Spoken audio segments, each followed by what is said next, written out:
Hello inyo po sa inyong lahat. So, again, welcome back again to my channel, Likurot OFW in Spanish. At saka yung mga pag hindi pa nakapag-subscribe sa aking channel, please subscribe and like below. Ayan. And click also yung notification bell para pag may video ako, ma-notify kayo kaagad. Ayan. So, in today's video,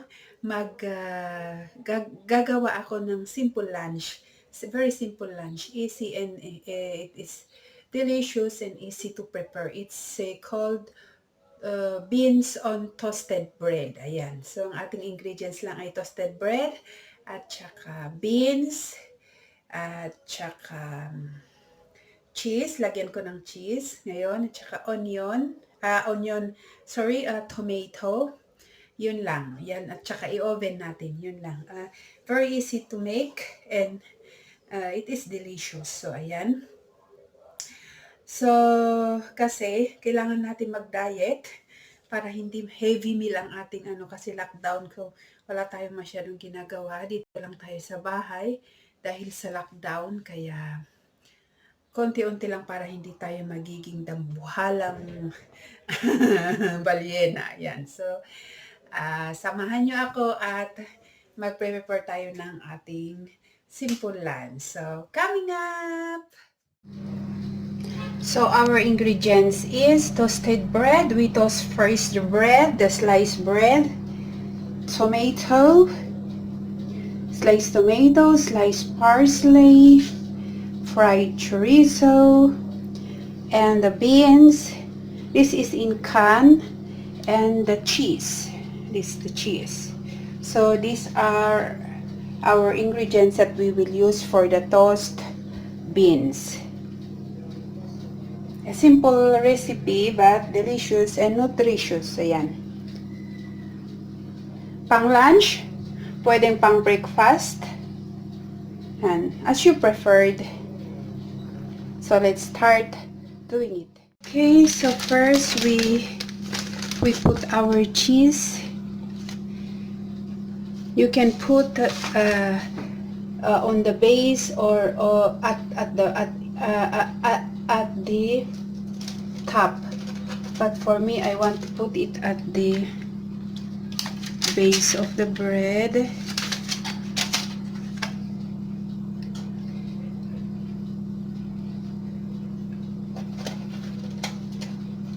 Okay.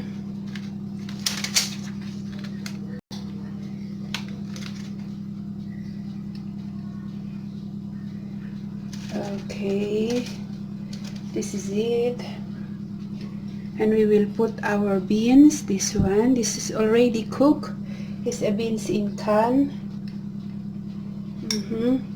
You can use also the one that is sweet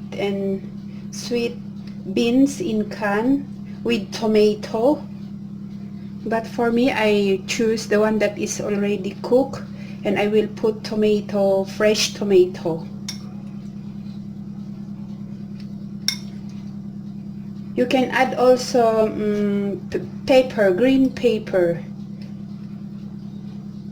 or onion, or what you preferred. That is, but usually I do it beans only and tomato and cheese. Sometimes only the beans alone and toasted bread. That's it. Okay, this is yummy, and this is chorizo. It's fried chorizo. Sometimes I use, instead of chorizo, I use the ham, the cut ham. It's a special ham. That's it. Or you can use other alternative is hot dog, but as you prefer.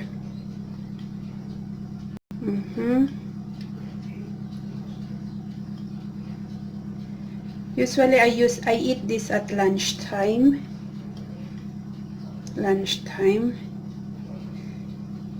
Okay, and parsley, This the other one I want to give it to Kuya, so I will not put tomato on the other side. Yeah.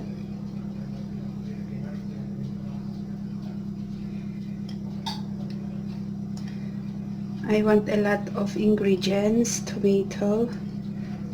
That's it.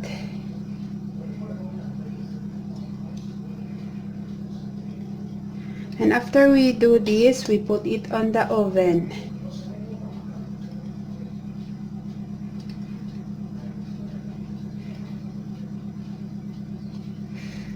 Okay, no more parsley.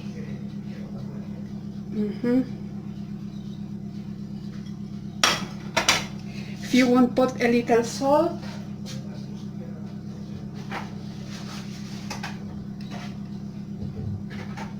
And we will put a little bit of pepper, black pepper powder.